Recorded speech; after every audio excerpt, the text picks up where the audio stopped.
साथियों, सबसे पहले मैं हमारे सभी संतों, गुरुओं, महापुरुषों को, जिसमें खासकर महात्मा ज्योतिबा फूले, छत्रपति शाहू जी महाराज, नारायण गुरु पेरियार रामा स्वामी जी, बाबा साहब डॉक्टर भीमराव अंबेडकर जी एवं मान्यवर साहब श्री काशीराम जी को नमन करता हूं।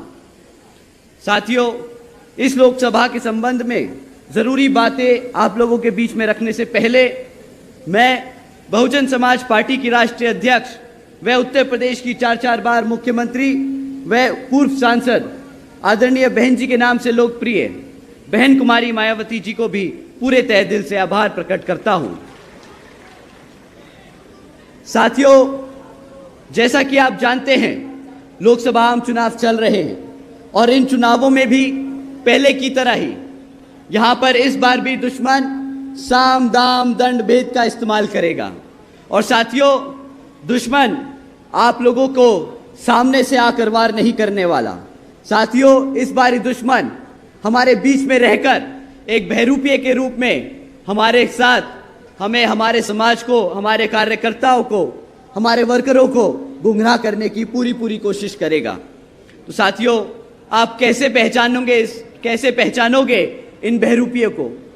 साथियों, ये लोग जो आपके बीच में रहकर आपको गुमराह करने का काम कर रहे हैं, ये आप लोगों के बीच में जय भीम के नारे लगाते हैं, ये लोग नीला पटका पहनते हैं, ये लोग बाबा साहब के विचारधाराओं को मानते हैं, परंतु जब अपने नेता चुनने की बारी आए, जब एक पार्टी पे वोट डालने की बारी आए, तो ये बड़े संभाल के, समझदारी से आप लोगों को सलाह देते हैं कि भाई, बहुजन समाज पार्टी बहुत पीछे रह चुकी है, हमारा असली नेता फलाना विपक्षी पार्टियों में रहता है।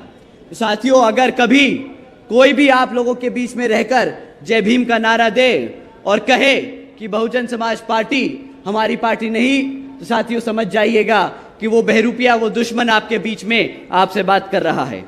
तो साथियों, ऐसे लोगों से जब आप लोग समझ जाएं, आप लोग पहचान ले, तो इनसे सतर्क रहिए। परंतु इन्हें लोगों को आपको सतर्क करने की जरूरत नहीं, आप लोगों को इनको बताने की जरूरत नहीं है कि आप लोगों ने इन्हें पहचान लिया। क्योंकि साथियों, अगर आपने इन्हें बता दिया कि आप इनको पहचानते हैं, तो ये फिर से आप लोगों की जगह से हटकर दूसरे लोगों के बीच में जाकर उनको गुमराह करने का काम करेंगे। तो साथियों, मैं आप लोगों से बड़ी जिम्मेदारी से कह रहा हूं, और अगर आप लोगों को ये बात सही लगे तो इन लाइनों के बाद जय भीम का नारा जरूर दीजिएगा। साथियों, ऐसे लोग जो बहुजन समाज पार्टी में बहन जी को नहीं मानते, ऐसे लोग जो बहन जी के खिलाफ हैं, वो मान्यवर साहब के खिलाफ हैं, वो बाबा साहब के खिलाफ हैं, वो हमारे बहुजन समाज के खिलाफ हैं, वो हमारे संविधान के खिलाफ हैं। बताइए, सही कि नहीं सही बातियों? साथियों, बहुजन समाज पार्टी एक बहुत ही बड़ा दल है। इस परिवार में कई करोड़ों लोग रहते हैं। तो साथियों, ये कुछ लोगों के लिए बहुत मुश्किल होगा इन बहरूपियों पे नजर रखना। ये हम सबको मिलकर काम करना होगा। तो आप लोगों के साथ साथ खासकर मैं हमारे युवा साथियों से दरखास्त करूंगा कि आप लोगों को खास तौर से ऐसे लोगों से सतर्क रहना है। साथियों, जैसा कि आप जानते हैं, पिछले कुछ सालों में ये दुश्मन पार्टियां हमारी पार्टी पे किस्म किस्म के आरोप लगाती आई है। जैसे जब भी कोई नेता, जब भी कोई यहां से बहुजन समाज पार्टी से निकल के जाता है, तो उसके पास सबसे आराम से, सबसे आसानी से बोलता है कि भाई बीएसपी में तो लोग पैसा लेते हैं, किताब ज्यादा मांगते हैं। साथियों, हकीकत तो यह है कि जो विपक्षी पार्टियां हैं, आपने इलेक्टोरल बॉन्ड्स के बारे में सुना है? साथियों, ये जो विपक्षी पार्टियां हैं, ये पिछले 6 सालों में 16,500 करोड़ रुपए बड़े बड़े धंधा सेठों से ले चुकी है। परंतु जब इन कंपनियों का खुलासा हुआ, जब इन पार्टियों का खुलासा हुआ, तो सारी पार्टियों के नाम आए थे। भाजपा, कांग्रेस, समाजवादी पार्टी, सब पार्टियों के नाम आए, परंतु एक पार्टी थी जिसका इन सब में नाम नहीं आया। आप जानते हैं कौन सी वो राष्ट्रीय पार्टी है जिसने किसी भी धरना सेठ से 1 रुपया नहीं लिया?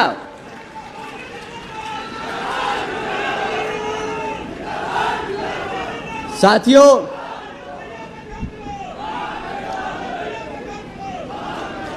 साथियों, बहुजन समाज पार्टी का उस लिस्ट में इसलिए नहीं नाम था क्योंकि बहुजन समाज पार्टी एक लौती पार्टी है जो अपने कार्यकर्ता, अपने समर्थकों के तन मन धन से चलती है, ना कि किसी धरना सेठ के पैसों से।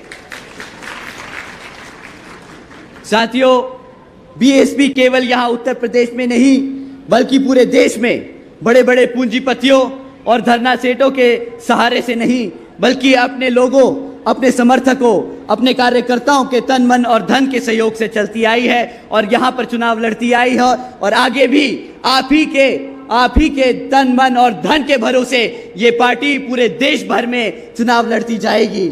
साथियों, आप लोगों के तन मन और धन के लिए मैं यहां मंच से आप लोगों का तहे दिल से धन्यवाद करता हूं क्योंकि ये मूवमेंट है जो आपकी वजह से चलता है। आप लोगों का तहे दिल से धन्यवाद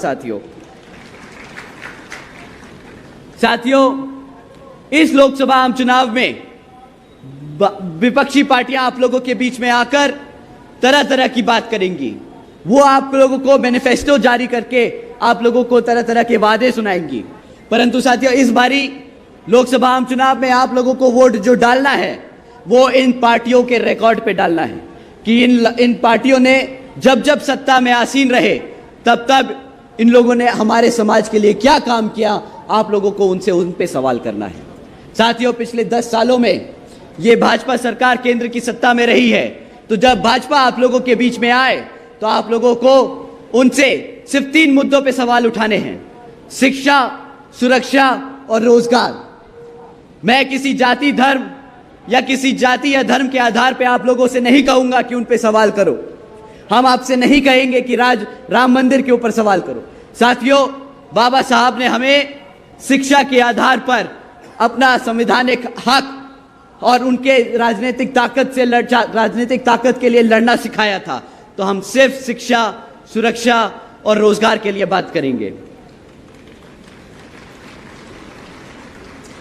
साथियों, अगर बीजेपी का रिकॉर्ड उठा के देखें, पिछले 10 सालों में शिक्षा के क्षेत्र में इन लोगों ने इतना मजाक किया है हमारे छोटे छोटे बच्चों के साथ कि अगर हम इनका सरकारी सर्वे भी उठा के देखें तो आज सरकारी स्कूलों में इतना बुरा हाल है कि आज 8वीं कक्षा के आधे से ज्यादा बच्चे गुणा भाग नहीं कर पाते।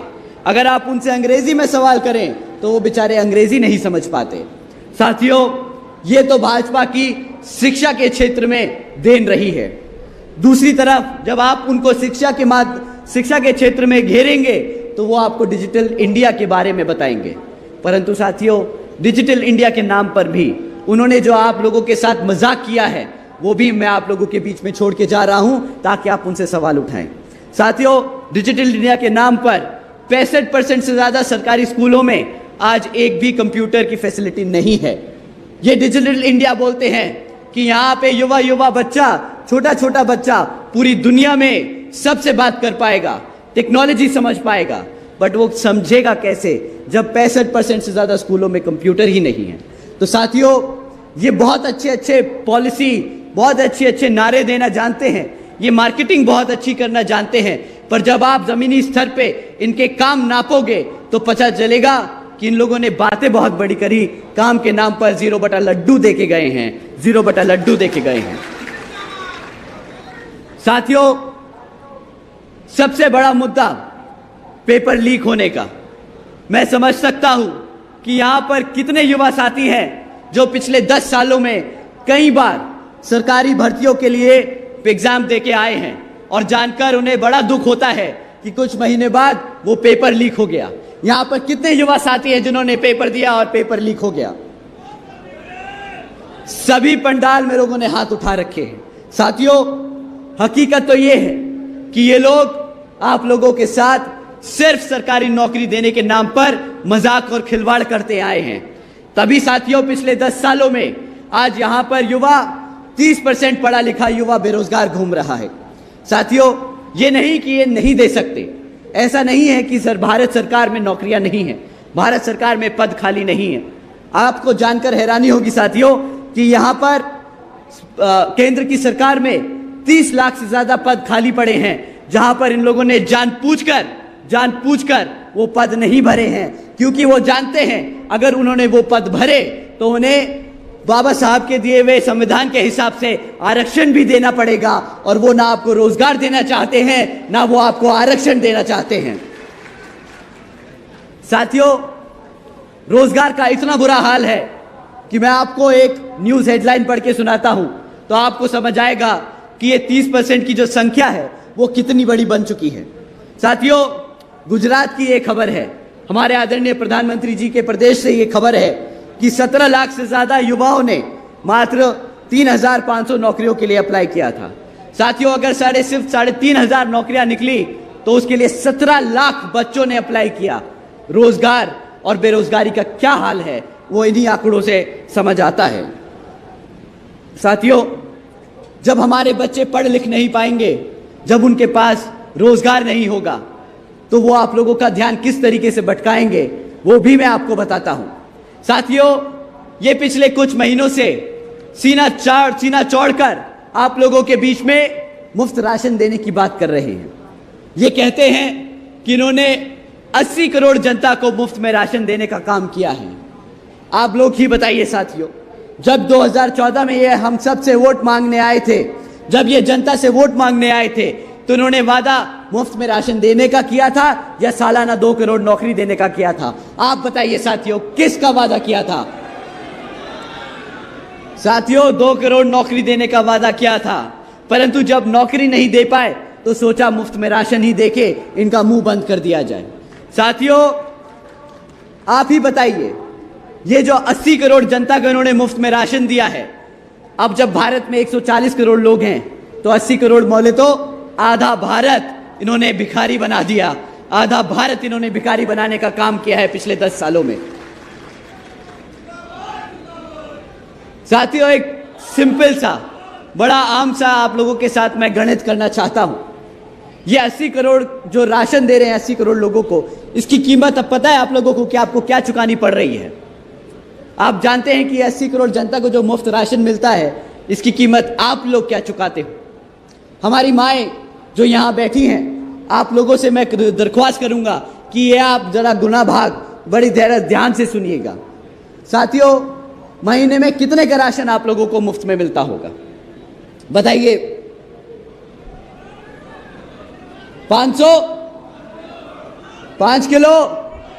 मैं कहता हूं ये बहुत साफ लोग हैं, ये लोग बहुत ईमानदार लोग हैं, तो आपको ईमानदारी से महीने का 500 से 1000 रुपये का राशन दे देते होंगे।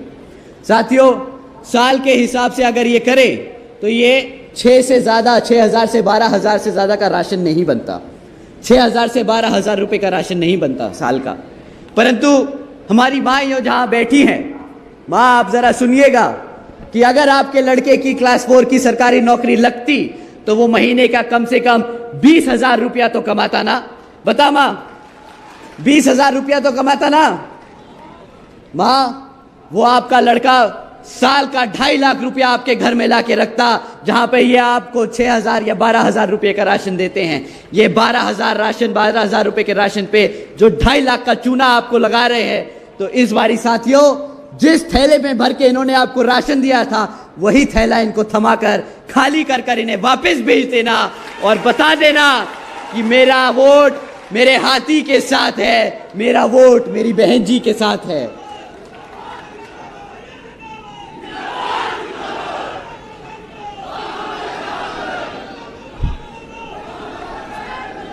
साथियों, इन लोगों ने महंगाई का भी बहुत बड़ा मुद्दा उठाया था 2014 में, परंतु जब आप इन लोगों की मीटिंगें और इनकी रैलियां और इनके भाषण सुनते हैं तो ना इनको रोजगार याद आता है, ना इनको शिक्षा याद आती है, ना इनको अब महंगाई याद आ रही है। साथियों, बताइए कि आप लोग इस मीटिंग में आने के लिए कितने रुपए का पेट्रोल डला कर आए हैं? बताइए साथियों, कितने का पेट्रोल डला है? 100 रुपया? 200 रुपया? 3,000? तुम्हारी गाड़ी ज्यादा पी रही है तेल भाई। साथियों, जब ये लोग सत्ता में आए थे 2014 में, तब पेट्रोल का दाम 50-60 रुपया हुआ करता था। आज यही पेट्रोल 100 रुपया पार कर रहा है, परंतु अब ये आप लोगों से पेट्रोल के दामों के बारे में बात नहीं करेंगे, क्योंकि उन्हें पता है कि उन्होंने पिछले 10 साल में सिर्फ और सिर्फ महंगाई कर कर अपने धरना सेठों के जेब भरने का काम किया है। हमारे गरीब और हमारे बहुजन समाज के लिए एक भी काम ये लोग नहीं गिनवा सकते आपको। साथियों, अभी कुछ दिन पहले ही प्यून की नौकरियों के लिए 90,000 से ज्यादा यहां पीएचडी ग्रेजुएट्स और मास्टर्स के स्टूडेंट्स ने इन प्यून की नौकरी के लिए अप्लाई किया। साथियों, यही नहीं, 40% से ज्यादा 5 साल की कम उम्र के बच्चों कुपोषण के शिकार हैं। यूपी में बच्चों के खिलाफ यौन शोषण के मामले देश में सबसे ज्यादा हो चुके हैं। हमारे यूपी में हत्याओं के केस यहां पर देश में सबसे ज्यादा हो चुके हैं। आदरणीय नेताजी, आप जिस उत्तर प्रदेश के वाराणसी से सांसद हैं, वो प्रदेश आज भारत का किडनैपिंग कैपिटल बन चुका है। साथियों, किडनैपिंग कैपिटल बन चुका है। आज उत्तर प्रदेश में 16,000 से ज्यादा किडनैपिंग के केस दर्ज किए जाते हैं। तो ठीक है साथियों, हम नहीं बोलेंगे बुलडोजर की सरकार।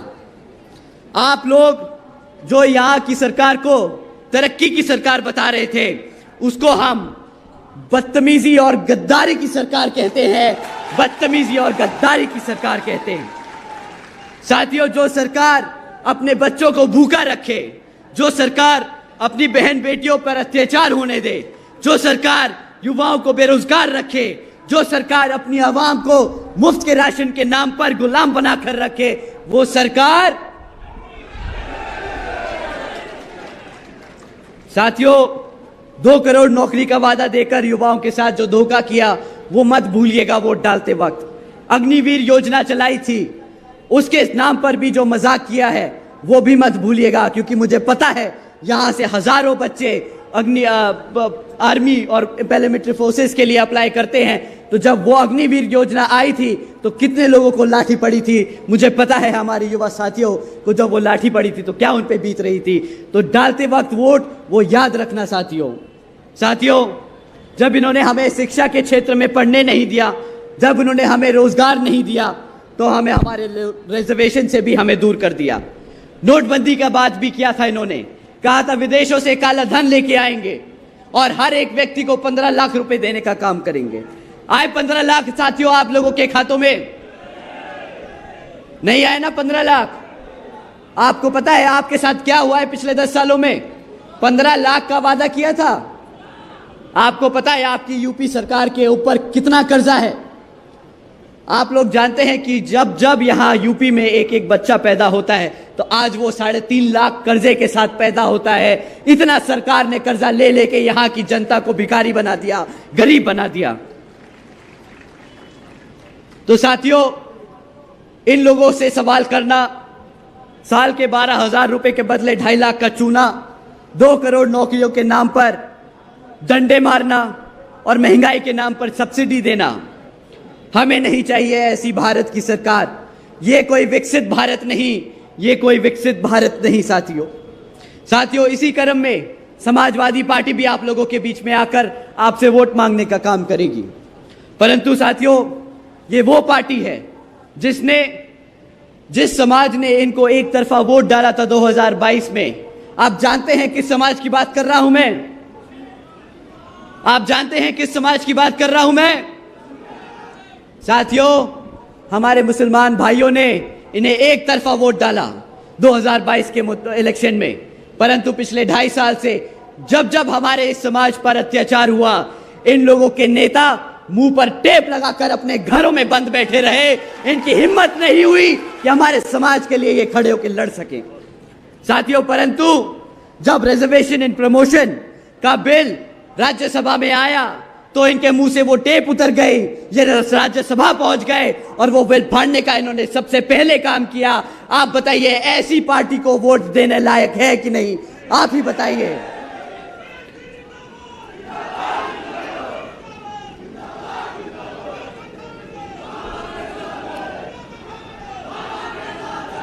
साथियों, जो समाजवादी पार्टी अपने आप को ओबीसी समाज से कहती है, वही समाजवादी पार्टी अपने ओबीसी समाज के रिजर्वेशन के खिलाफ राज्यसभा में बिल फाड़ने का काम करती है। इन लोगों को वोट डालना मतलब अपने समाज से गद्दारी करने बराबर होगा। साथियों, इनको वोट डालना बिल्कुल नहीं।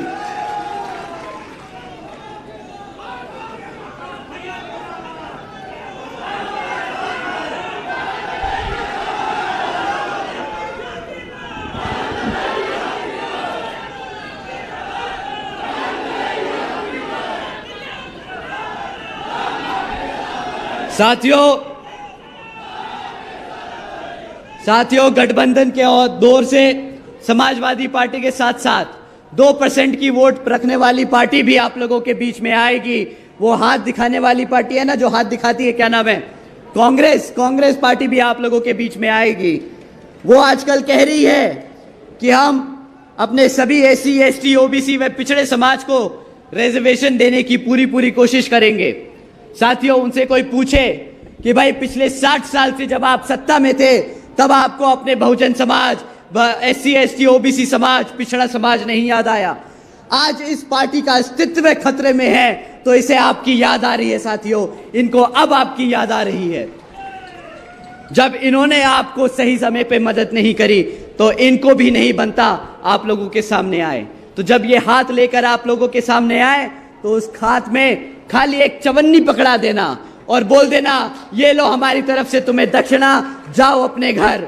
उत्तर प्रदेश हाथी का प्रदेश है, उत्तर प्रदेश बहुजन समाज का प्रदेश है, उत्तर प्रदेश बहन कुमारी मायावती जी का प्रदेश है।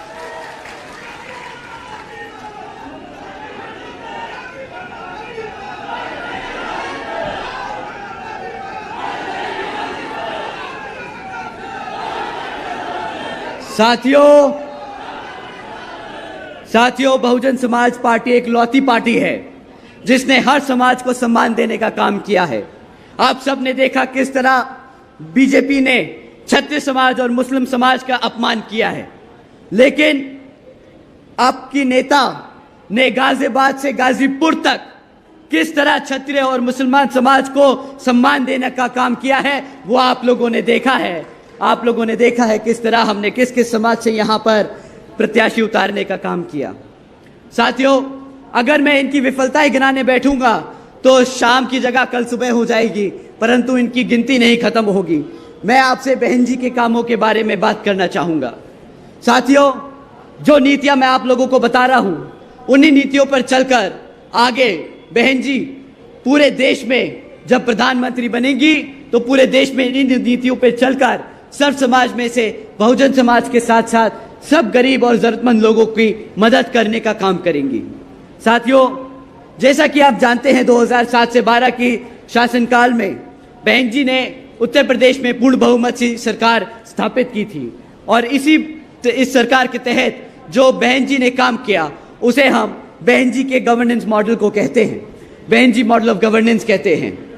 साथियों, बहन जी गवर्नेंस मॉडल के तहत बहन जी ने महामाया गरीब बालिका आशीर्वाद योजना चलाई थी, जिसके तहत 3,25,000 बच्चियों को बहन जी ने 1-1 लाख रुपए देने का काम किया था।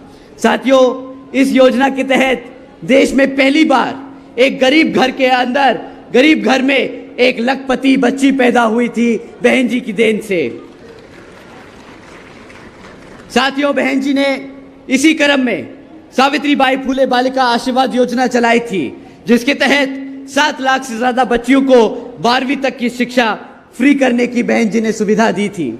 साथियों, आप जानते हैं बहन जी ने शिक्षा मुफ्त में दी थी, राशन नहीं, क्योंकि बाबा साहब कहते थे कि शिक्षा वो शेरनी का दूध है, जो पिएगा वो दहाड़ेगा।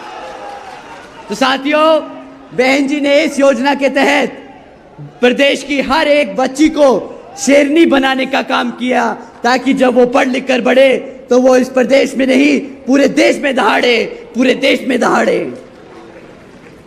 साथियों, इतना ही नहीं बल्कि बहन जी ने महामाया आवास योजना भी चलाई थी, जिसके तहत सभी SC ST OBC व आदिवासी समाज के साथ साथ सभी गरीब समाज के लोगों को अपना खुद का घर देने का काम किया था।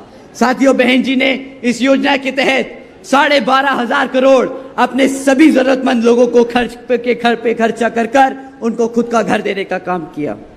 साथियों, इतना ही नहीं, बहन जी ने सभी सरकारी कृषि व संबंधित सरकार के दौरान सभी कृषि एवं संबंधित कार्यों में मिनिमम वेजेस को 55 रुपए से बढ़ाकर 100 रुपया प्रतिदिन कर दिया था। और इतना ही नहीं बल्कि क्रीमी लेयर की वार्षिक आय को भी 3 लाख रुपए से बढ़ाकर 5 लाख रुपए करने का काम किया। इतना ही नहीं, हमारे सभी युवा साथियों को 90,000 से ज्यादा शिक्षकों को नौकरी देने का काम किया। 1 लाख से अधिक सफाई कर्मचारियों की भर्ती की। 2 लाख से अधिक जवानों को पुलिस फोर्स में भर्ती किया। यहाँ पे जितने भी पुलिस फोर्स के लोग खड़े हैं उनको मालूम होगा कि जब बहन जी की सरकार थी तो कितने बड़े स्तर पर बिना किसी जाति, बिना किसी धर्म, बिना किसी से पैसा लिए सबको पुलिस फोर्स में भर्ती करने का काम किया आदरणीय बहन कुमारी मायावती जी ने। इतना ही नहीं बल्कि 6 लाख से ज्यादा हमारे सभी अपर कास्ट समाज के गरीब भाइयों को जो पढ़े लिखे थे उनको सरकारी नौकरी देने का काम किया। साथियों, यही है बहन जी मॉडल ऑफ गवर्नेंस, जिसके तहत बहन जी ने गरीबों को घर दिया, बच्चियों को पढ़ने की शिक्षा दी, फ्री में शिक्षा दी और हमारे सभी युवा साथियों को रोजगार दिया। तो साथियों, आपको ऐसी सरकार चाहिए जो आपको मुफ्त में राशन दे, आपको शिक्षा से दूर रखे, आपको रोजगार से दूर रखे, या आपको बहन जी जैसी सरकार चाहिए? आप ही बताइए, हाथ उठाकर बताइए आपको किस तरह की सरकार चाहिए।